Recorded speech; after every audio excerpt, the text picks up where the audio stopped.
Hello everyone, so myself Anshul and welcome to my channel miss botanophilic. तो आज की video में हम लोग पॉपुलेशन का जो एक इंपॉर्टेंट एट्रीब्यूट है डिस्पर्जन, उसके बारे में पढ़ने वाले हैं। डिस्पर्जन के बारे में मैंने ऑलरेडी आपको बताया था कि कैसे एक पर्टिकुलर पॉपुलेशन में इंडिविजुअल स्प्रेडेड होते हैं, या हम बोल सकते हैं कि एक बाउंड्री है जिसके अंदर हमने इंडिविजुअल्स को रखा हुआ है और वो इंडिविजुअल किस तरह से अरेंज्ड है उस पर्टिकुलर बाउंड्री के अंदर, उसको हम कहते हैं डिस्पर्जन। बेसिकली डिस्पर्जन 3 टाइप का होता है। एक होता है रेगुलर, जिसको हम यूनिफॉर्म या फिर इवन डिस्ट्रीब्यूशन कहते हैं।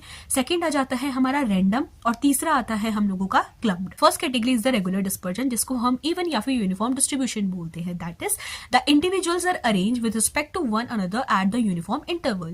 This particular kind of dispersion is very rare in environment. For example cropland में आपने देखा होगा कि जो क्रॉप्स होती है वो एक दूसरे से इक्वल डिस्टेंस पे लगाई जाती है। तो it is all about the regular dispersion. The second mode of dispersion which is actually random. Randomly कोई भी चीज हमारी जो होती है अरेंज होती है, यानी कि एक पर्टिकुलर पॉपुलेशन में जो इंडिविजुअल्स होंगे उनका एक दूसरे पे कोई डिपेंडेंसी नहीं होगी, वो एक दूसरे से अनरिलेटेड होते हैं, यानी कि उनकी जो डिस्टेंस होगी वो एक दूसरे के रिस्पेक्ट पे नहीं होगी या फिर वो नॉन यूनिफॉर्म होगी।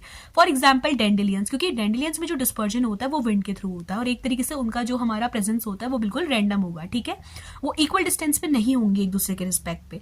अब देखो, जो पहली कैटेगरी थी यानी कि जो हम लोगों ने पढ़ी थी रेगुलर, यूनिफॉर्म या फिर इवन डिस्ट्रीब्यूशन, वो बेसिकली होता है सोशल इंटरेक्शन की वजह से या किसी भी टाइप के कॉम्पिटिशन की वजह से। Now the third category of dispersion is the clumped dispersion, जो कि बेसिकली हमें क्या होता है ह्यूमन बींग्स में देखने को मिलता है।